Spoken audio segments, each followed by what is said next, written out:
He carries your blood and his destiny. Then I will protect him with my life. The throne hall of Vel'Sora had seen 1,000 years of silence, broken only by the measured footsteps of queens and the soft whisper of ceremonial banners in recycled air. It had never, in all that time, heard a human name called out loud by the royal herald. Until today. Cael Draven, former Envoy-class operative, Terran Alliance Sector 7. Present yourself. Cael walked in slowly, hands relaxed at his sides, boots clicking on golden marble that probably cost more than his entire home colony. He was aware of the guards, 40 at least, spears grounded, eyes tracking him, and the packed rows of alien courtiers whose expressions ranged from outrage to fascination. He kept his face neutral. He'd been in worse rooms. Queen Vel'Sora stood at the center of the hall rather than her throne. That alone told him something. Queens who sat were receiving. Queens who stood were deciding. She was exactly as he remembered. Green-skinned. Silver hair catching the cathedral light like liquid metal. Emerald eyes that burned with something between fury and calculation. And in her arms, held with a careful precision that would have surprised anyone who'd only ever seen her command a warfleet, was the baby. Princess Lyra. Cael stopped walking. He couldn't help it. Lyra saw him at the same moment. Her chubby green face split into the most enormous grin he had ever seen on any creature in any galaxy, and she threw both tiny arms forward, fingers reaching, laughing that bright bubbling laugh he remembered from 6 months ago on a completely different station in a completely different crisis. The entire court went silent.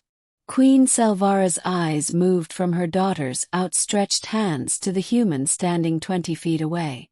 Her jaw tightened. "So," she said. Her voice filled the hall without effort. "You are the one."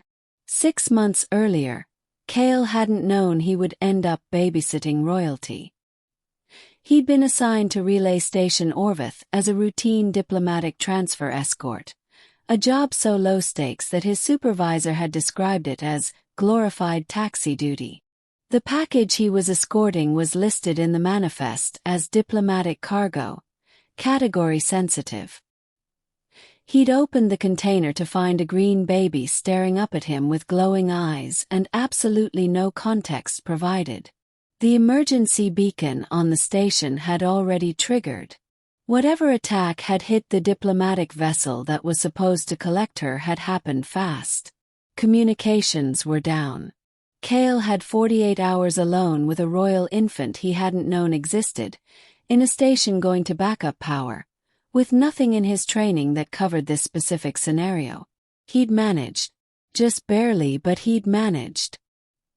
He'd fed her with nutrient paste from the emergency rations, which she tolerated with the regal skepticism of someone who knew she deserved better but was willing to be pragmatic. He'd kept her warm using his own jacket. He'd talked to her constantly. Not because he thought she understood, but because the silence of a failing station was worse, telling her about places he'd been, things he'd seen, the way the rings of Caelum Prime looked at dawn. She'd listened with those enormous green eyes fixed on his face the entire time, occasionally reaching up to grab his finger and squeeze. When the Vel'Soran rescue fleet had finally arrived, and the royal guard had swept in and taken the princess from his arms, nobody had spoken to him. He'd been processed, cleared, and quietly returned to Sector 7. No debrief. No explanation. Just a standard diplomatic incident report filed and sealed. He'd thought that was the end of it. "You kept her alive," Queen Vel'Sora said now. It wasn't quite a question. "Yes, Your Majesty. For 48 hours. Alone. On a station that was failing." "Yes." She looked at her daughter, who was still straining toward Cael with both arms, making the small urgent sound that apparently meant "I want that" in any language. Vel'Sora's expression shifted. something complicated moving across those sharp features. "She has not reacted to anyone that way," the Queen said quietly. "Not since she was returned to us." Cael said nothing. He understood now why he was here. This wasn't a trial. It wasn't a diplomatic incident review. She wanted to know what had happened between a human soldier and her daughter in 48 hours to make the Princess of Vel'Sora reach for him like he was something she recognized. Something safe. "I talked to her," Cael said simply. "A lot. I didn't know what else to do."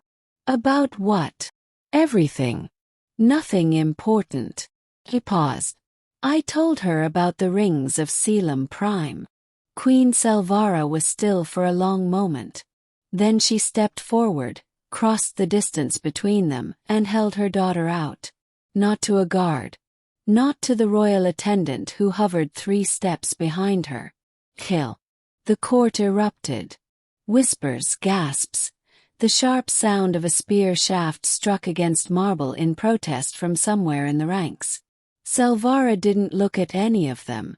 She looked at Cael, and her eyes said something her mouth hadn't yet decided to form. Cael reached out and took Lyra carefully, the same way he had 6 months ago in a dark station with no idea what he was doing. Lyra grabbed his finger immediately, squeezed, and laughed. The sound echoed through the 1,000-year-old hall. Vel'Sora watched her daughter's face. Something in the Queen's own expression, some iron thing she had carried since the moment the rescue fleet had reported a human operative had been alone with the princess, finally quietly let go. "You will be given quarters in the East Wing," she said. Cael looked up. "I'm sorry. Lyra requires consistency. It is a developmental requirement."